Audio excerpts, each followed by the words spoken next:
আসসালামু আলাইকুম। আমি তুহিন। আমি মোহাম্মদ আবু তালিবের বড় ছেলে। মির্জাপুর ইউনিয়নের তানপাড়া গ্রামের ছেলে, ৩ নং ওয়ার্ডের। তো আমি সদ্য আইএলটিএস দিছি।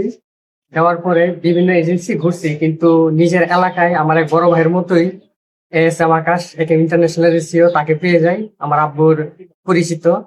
সে খুবই ফ্রেন্ডলি এবং নিজের বড় ভাইয়ের মতো আমাকে হেল্প করছে প্রত্যেকটা জিনিসে। আমি বিভিন্ন ভার্সিটিতে বাংলাদেশে পরীক্ষা দিয়েছিলাম, কোনো কোথাও চান্স হয়নি। কিন্তু এত হতাশার পরে কি করব, কিন্তু বুঝতে পারিনি। সেই জায়গায় এই বড় ভাই এস এম আকাশ মানে নিজের মতো তাকে গাইডলাইন দিছে। আইএলটিএস করার পরে সে আমাকে একটা ভার্সিটিতে অ্যাপ্লাই করে দেয়। সেই এক ভার্সিটিতে আমার অফার লেটার চলে আসে এবং বিভিন্ন ভিসা, ব্যাংক স্টেটমেন্ট থেকে নিয়ে বিভিন্ন বিষয়ে হেল্প করে, যার থ্রুতে আমি সহজে 3 তারিখে ভিসাটা পেয়ে যাই, আলহামদুলিল্লাহ। এই জার্নিতে বিভিন্ন প্রশ্ন ছিল, অনেক প্রশ্ন করেছি বাইরে। সে আমাকে নিজের ছোট ভাই মনে করে ইজিলি সবকিছু বুঝিয়ে দিয়েছে। আমার মনের ভিতরে কোনো প্রশ্ন থাকলে আমি ডাইরেক্ট তাকে প্রশ্ন করতাম এবং সে আমাকে জানাই দিত, যে কারণে আমার কোনো চিন্তাই ছিল না।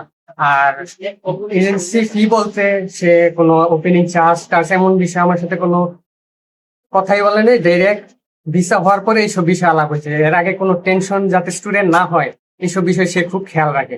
তাই এই একেএম ইন্টারন্যাশনালের এবং এই টিমের সাথে থাকতে পেরে আমি খুবই আন্তরিকভাবে খুবই খুশি।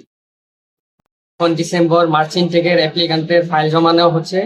ফাইল ওপেনিং চার্জ বাদে যারা দিতে চান নির্দ্বিধায় দিতে পারেন। সে নিজে ওই দেশে টংমিয়ং ইউনিভার্সিটিতে পড়ালেখা করতেছে, অলরেডি তার 4 সেমিস্টার পূর্ণ হয়ে গেছে।